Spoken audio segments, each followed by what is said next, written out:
안녕하십니까. 소야 낚시 김진우입니다. 이번 시간에는 낚싯대, 제가 지금 소야 레전드 30대를 준비를 했습니다. 낚싯대 처음에 이제 구입을 하셔서 꼭 해야 되는 것서부터 채비 해서 이번 시간에는 유동분할 봉돌 채비, 일반 바닥낚시 채비는 좀 잘 아시는데 유동분할 봉돌 채비를 의외로다가 잘 모르시더라고요. 그래서 유동분할 봉돌 채비를 처음부터 끝까지 한번 해보겠습니다. 일단 낚싯대를 딱 사면 뭐 손잡이는 거의 다 해줄 거예요. 그러면 제가 지금 줄감기는 조금 전에 바로 했어요. 그래서 저 같은 경우에는 줄감기를 앞쪽에 보면 지금 뭐 몇 칸대라가 이렇게 써 있습니다. 그 뒤편으로 줄을 감게끔 줄감기를 이렇게 세팅을 해놨어요. 해놓고 그 다음으로 무엇을 해야 되느냐? 낚싯대 초리대에 보면 초리대 실이 있는데 이 실에 낚싯대를 사면 본드를 칠해주는 곳이 있는가 하면 안 칠해주는 곳도 있습니다. 그러면 고기가 물면 이게 빠질 수가 있어요. 그래서 이 부분에 본드 칠을 해줘야 되는데, 자 보세요. 지금 요 부분까지가 낚싯대가 들어가 있어요. 그러면 본드 칠을 어디까지 해야 되느냐? 반만 해주면 돼요. 반만. 그런데 이거를 엿 끝까지 본드 칠을 다 했다 그러면 본드 성분 때문에 이 부분이 끊어져요. 본드가 딱딱한 상태에서 이게 움직이면 나무로 따지면 부러져요.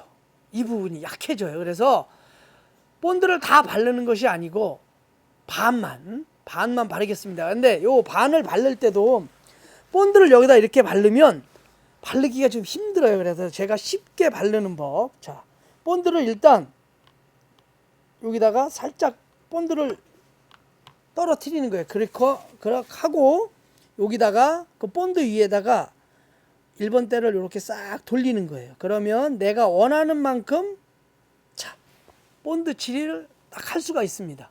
요까지가 본드 칠이 딱 돼 있어요. 이렇게. 그래서 굳을 때까지 하려면 좀 시간이 걸리잖아요. 그러면 손가락에 침을 살짝 묻혀갖고 싹 이렇게 해주면 벌써 굳었습니다. 그럼 바로 줄을 묶으셔도 되는데, 자, 줄을 묶으실 때 1번 대에 2번 대를 이렇게 빼시고, 자, 줄을 제가 자, 이 줄이 무엇이냐? 조금 있으면 조금만 기다리시면 나올 따끈따끈한 소야 세미 플로팅 줄입니다. 보라색하고 투명 줄하고 이렇게 연결이 돼 있어요. 자, 전 시간에 배운 팔자 매듭, 자 보세요.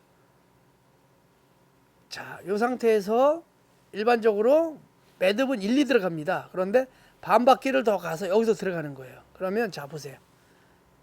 당길 때 이 팔자예요. 팔자.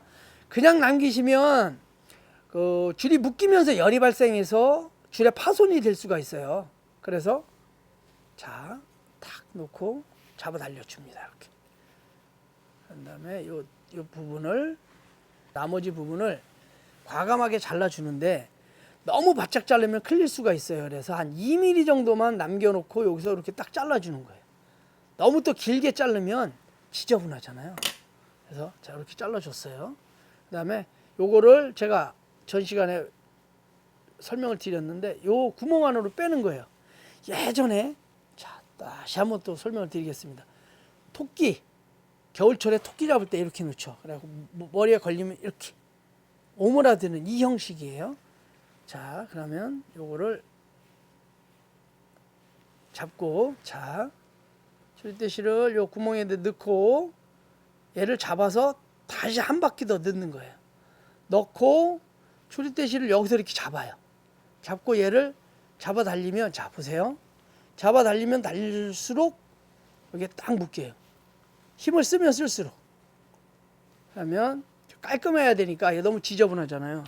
자, 이 부분을 한 5mm 정도 남겨놓은 다음에 탁 자르신 다음에 요 끝부분이 이게 이제 그 짠 거다 보니까 풀어질 수가 있어요. 그래서 이 부분을 살짝, 이 낚싯줄에 손상이 가면 안 되니까 여기를 잡고 열이 안 가도록 하고 면사에다가 살짝 풀리지 말라고 이렇게 찢어줍니다. 그러면 자 보세요. 깔끔하게 초리대 묶음이 됐어요. 자, 이 상태에서 낚싯대 줄을 이제 묶는데, 낚싯대는 처음에 할 때 관리를 좀 잘 해줘야 돼요. 이게 뭐냐, 낚싯대를 필 때 보세요. 그냥 피는 게 아니고 살짝 이렇게 돌리는 거예요. 이렇게 살짝 돌려주고, 집어넣을 때는 반대로 이렇게 집어넣어주면, 요게 계속적으로 이렇게 해주면 좋은 게 뭐냐, 바닥에 걸렸을 때 잡아 달릴 때 얘가 빠지질 않아요. 근데 그냥 이렇게 이런 버릇을 들여놓으면, 힘을 줘서 가하면 얘가 이렇게 조금씩 빠져요. 그러면서 안 들어가서 막 치는 경우가 많은데, 일부러 이렇게 돌려서, 그러니까 이건 뭐 시계 방향으로 돌려서 빼고 집어 넣을 때는 시계 반대 방향으로 넣던지, 그건 자기 마음이에요. 항상. 자, 저는 이렇게 해서 이제 줄 길이를, 지금 삼공대 같은 경우에는 이 손잡이만큼만 짧게 묶을 거예요. 짧게 손잡이만큼만 딱 잘라서 다시 놓고 이제 얘를 감습니다. 아까 이렇게 폈으니까 지금 반대로다가 이렇게 접습니다. 이렇게 접고 1, 2번 때를 이렇게 치셔도 돼요. 자, 그래서 이것도 시계 방향으로 이렇게 저는 감는데, 이렇게 또 감으시는 분이 있어요. 그거는 아무렇게나 감으셔도 되는데 상관이 없습니다. 자, 감고, 자, 일단 이제 찌고무를, 찌멈춘 고무, 정확하게 찌멈춘 고무를 위쪽에 2개. 찌멈춘 고무는 보면 여기에 구멍이 있어요. 이 처음 안 써보신 분들은 이 채비를 모르시더라고요. 옛날에는 그냥 찌고무를, 이만한 그 노란 찌고무를 이렇게 잘라서 거기다 찌를 꽂았었는데, 지금은 이제 유동이 돼요. 이 채비를 옛날에 찢기는, 요즘 세대들은 이걸 모르고 유동을 알고, 또 예전, 지금도 여기다가 찌고무에 그냥 다이렉트로 꼽고 낚시하시는 분들이 계세요. 나이 연세가 많으신 분들은. 자, 찌멈춘 고무를 2개를 넣겠습니다. 하나.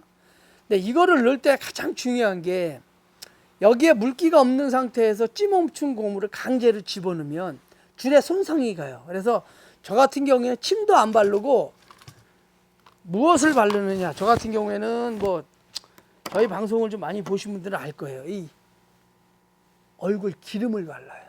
기름을 바른 다음에 이렇게 넣으면 아주 부드럽게 들어갑니다. 다시 2개를 집어넣고, 이마 기름이 가장 좋은데, 자, 2개를 넣고, 그 다음에 이제 찌고무, 찌를 끼는 고무라고 그래서 찌고무예요. 이거는 찌고무가 못 가게 멈춘다고 그래서 찌멈춘 고무고. 자, 찌고무를, 저는 찌고무도 이 끝부분에 쇠가 달려 있는 찌고무는 잘 안 써요. 왜냐면 쇠가 달려 있는 부분은 순간적으로 챔질을 할 때 그 부분이 여기에 손상을 줘요. 낚싯줄에.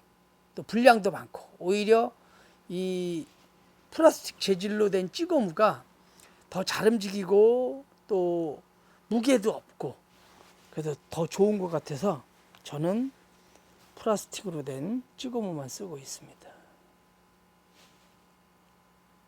자, 집어넣고, 밑에 쪽에는 3개를 집어넣어요. 왜 3개를 집어넣느냐, 자 보세요. 지금 이제 2개 집어넣고, 하나는 바로 매듭 위에 놓을 거예요. 이거는 왜 하느냐 보면 제가 설명을 드릴게요. 자, 이제 매듭을 이 밑부분도 똑같이 8팔자를 합니다. 자, 똑같이 이렇게 해서, 일반적인 매듭은 1, 2 들어가지만 반바퀴 더 가서 들어가는 거예요. 그러면 자, 이걸 당길 때 보면 8팔자예요. 팔자. 이것도 역시나 그냥 당기질 않고, 자, 살짝 침을 발라서 당겨줍니다. 이것도 2mm 정도만 남기고 자르는데, 맨 마지막에 이 고무는 요 2mm 정도 살짝 덜 잘랐어요. 그러면 나중에 목줄이 여기 가서 걸릴 수가 있어요. 그래서 걸리지 말라고 여기다가 하나를 더 끼는 거예요. 이렇게. 그럼 여기서 그냥 넘어가죠. 이렇게. 자, 요게 이제 채비. 위에 찌멈춘 고무 2개, 밑에 2개, 맨 마지막에 하나. 이렇게. 채비를 한 다음에, 자, 지금 제가 찌맞춤을 미리 해놨어요.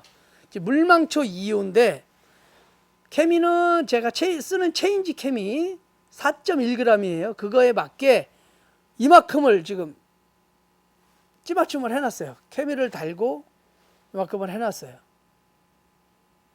이 찌를 달아서. 그러면 여기다 이제 유동복도를 달을 거예요. 참, 이 추를 다룰 때 제가 설명을 하나 드리겠습니다. 이 추 같은 경우에는 여기도 도래가 달려 있고 양쪽에 다 도래가 달려 있는데, 도래가 한쪽에만 달려 있는 도래가 있어요.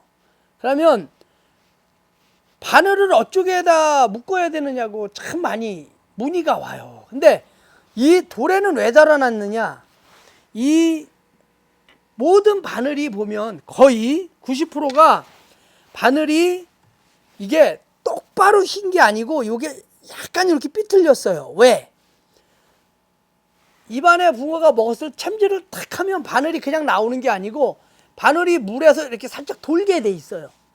돌면서 입천장에 이렇게 딱 가서 붙는 거예요. 그래서 이게 돌게 돼 있어요. 그럼 우리가 미끼를 던졌다가 들으면 바늘이 돌게끔 돼 있어요. 물 안에서. 그러면 자 보세요. 추를 여기다 달고, 요거 잘 들으셔야 돼요. 이해를 하셔야 되는데, 이거를 거꾸로 누가 방송에서 얘기를 했나 봐요. 그래서 거꾸로 알고 계신 분들이 엄청 많더라고요. 자, 저는 도래가 없는 부분이 원줄 쪽으로 가요. 도래가 없는 부분이. 왜? 자 보세요. 여기 도래가 없고 여기 도래가 있다고 쳐요. 그래서 여기다 바늘을 달어.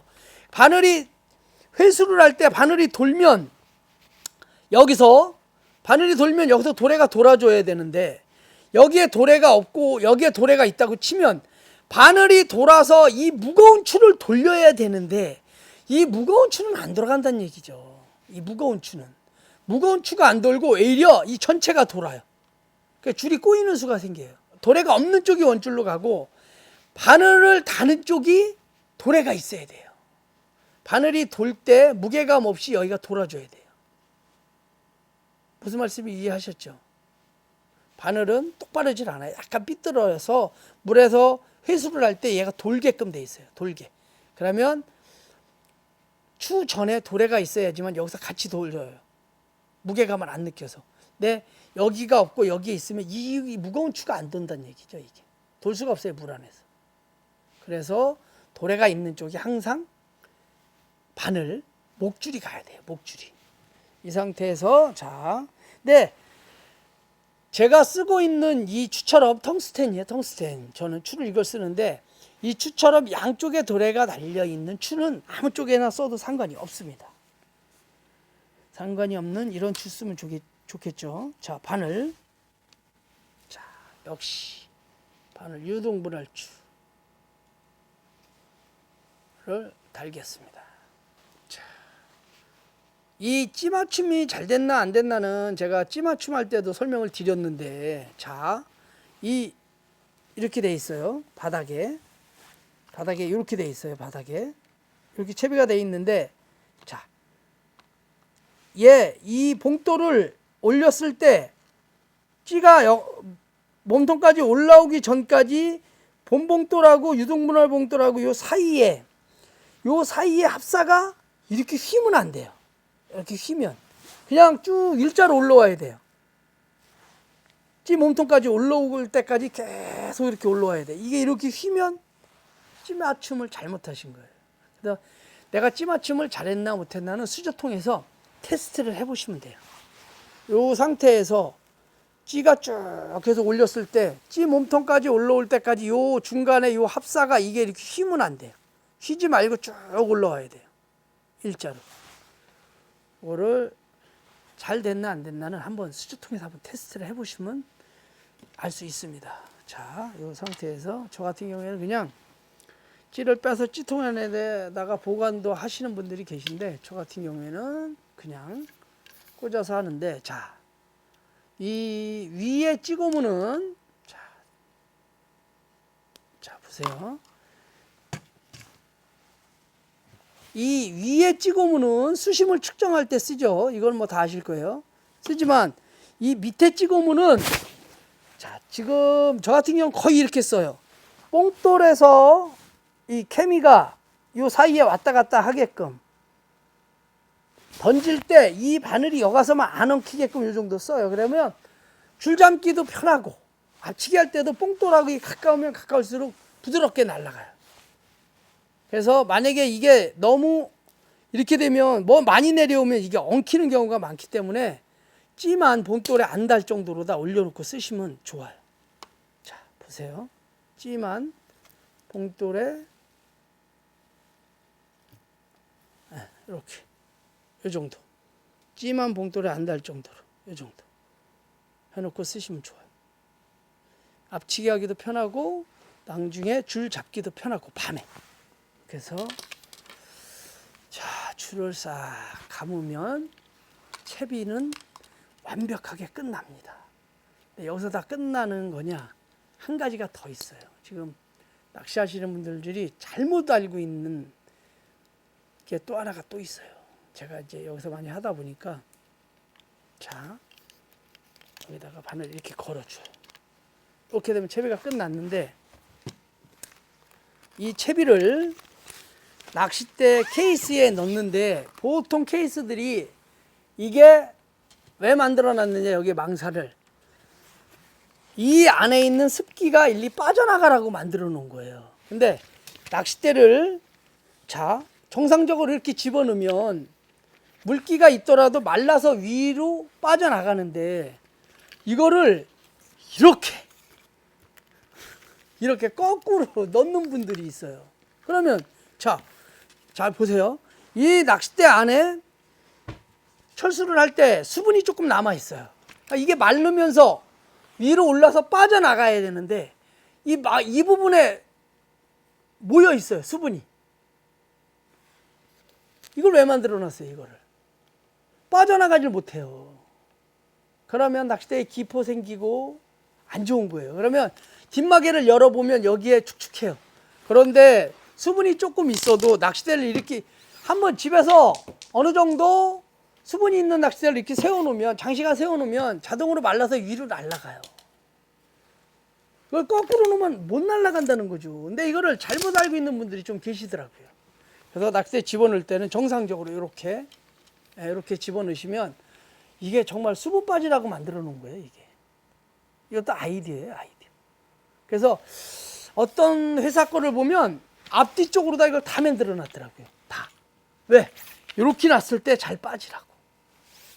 그래도 세워서 낚싯대를, 요즘 가방이 거의 세워서 많이 넣잖아요. 근데 요즘에는 이제 이렇게 누워놓는 가방도 많이 나오는데, 아직도 이렇게 세워놓을 때는 항상 낚싯대를 이렇게 놔야 된다는 거. 거꾸로 하면 습기가 못 빠진다는 거.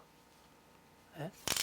이렇게 넣어서 상하지 않게 이렇게 넣어서 딱 하시면 채비는 끝났습니다. 이제 현장에 가서 던져서 붕어만 막 낚으시면 되는 거예요. 자, 이것으로 소야채비 마치겠습니다. 감사합니다. 손만 많이 보세요.